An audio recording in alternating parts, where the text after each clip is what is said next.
Magandang umaga, Ma'am Chacha, Sir Ted. Magandang umaga po. Good morning po, Sir Alex. Salamat po sa panahon. Una muna, ano po ang reaksyon ninyo dito nga po sa inaprobahang fare increase po ng LTFRB? Well, unang-una, nagpapasalamat kami sa DOTR at kay Chairman Vigor Mendoza sa kanilang agarang pagpapa-approve ng fare increase para sa mga provincial buses. At nagpapasalamat po kami para malaking tulong po ito para mag-continue po yung aming operation po. Oo. So satisfied po kayo dito, sir? Pag-usapan lang natin for provincial buses, for ordinary buses, nadagdagan na po from 1.90 to 2 peso and 20 centavos for aircon, from 2 peso and 10 centavos naging 2 peso and 45 centavos po yan. For luxury buses ngayon po, nadagdagan siya ng 3 peso and 35 centavos. Okay po sa inyo ito, hindi na kayo magpepetisyon pa ng mas mataas po na pamasahe sa provincial buses? Actually, Ma'am Chacha, pag-aaralan pa namin yan kasi alam mo naman na yung halaga ng diesel magmula nung Friday, nung naaprubahan yung fare increase, ay tumaas na naman ng almost by tomorrow, mga 30 pesos na naman ang in-increase ng halaga ng diesel per liter. No? So, kumpara mo nung 2 weeks, 3 weeks ago, ang halaga ng diesel, pag umorder ka ng bulk order, kasi karamihan ng mga members namin ay mga fleet operators, makakabili ka lamang ng diesel ng mga 50 pesos to mga 55 pesos per liter pag binili mo ng cash yan. Pero ngayon, pagka umorder ka ngayon, ang presyo ngayon, siguro ngayong araw na to, 102 pesos hanggang 108 pesos per liter. Cash yan, babayaran mo kagad ng cash yan.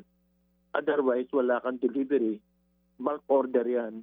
So, pagka tinignan mo yung diferensya, more than 50% na yung in-increase ng halaga ng diesel. Mm-hmm. So, magiging malaking factor yan kasi bukod doon sa diesel, kailangan mo tumaas na rin yung sweldo ng tao.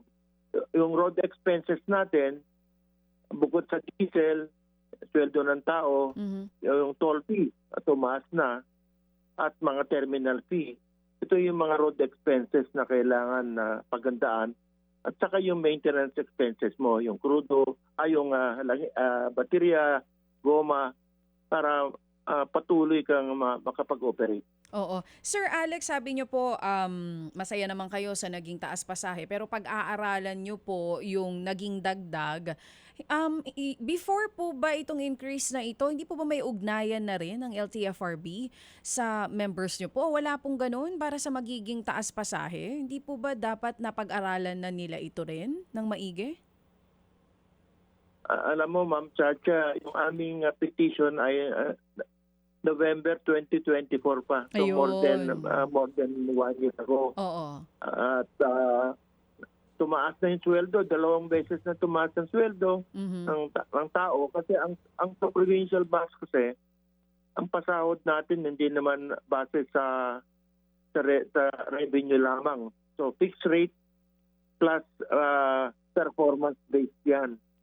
So pagka tumaas ang halaga ng diesel, ang driver at konduktor hindi sila yung gumagastos diyan sa pagtataas ng diesel kung hindi ang kumpanya ang nag-absorb ng pagtaas ng diesel. Oo. Kaya ang mangyari nung the past 2 years, nag-increase na yung sweldo ng tao 2 beses, tumaas na yung mga toll fee, kaliwat kanan, South Expressway, North Expressway, nagtaas na yan. At pati yung mga ginagamit namin mga terminals along the way, ay nagtaas na rin sila ng mga terminal fee. At i-require ka ng ditong mga central terminal na ito na kailangan dumaan ka sa kanilang mga central station. Otherwise, hindi ka makakapagbaba at makapagsakay ng aero kasi doon ka lang pwedeng magsakay, magbaba doon sa kanilang central station at may bayad yon. Ito yung mga road expenses. So, ito yung mga kailangan pag-aralan mabuti kasi pakikipag-ugnayan namin sa LTFRB, nabanggit din ng LTFRB na doon sa mga monetary na items, kailangan mag-isip din kami ng paraan yung mga non-monetary na ayuda ng gobyerno para mabawasan yung operating expenses namin at pakayanan namin itong pagtaas ng halaga ng diesel. Sige po, Sir Alex, kung baga sa madaling salita, masaya kayo dito sa price increase. Pero kung mapagbibigyan pa, sana madagdagan pa. Antabayanan po namin yung pong magiging reaksyon ninyo after nyo pong mapag-aralan maigi. Kasi yun ang sinasabi nyo kanina, aaralin nyo munang maigi yung naging dagdag dito sa pamasahe sa mga provincial buses natin. Makikipag-ugnayan po muli kami sa inyo. Maraming salamat po. Maraming salamat, Chacha. Maraming salamat, Ted, sa pagkakataon.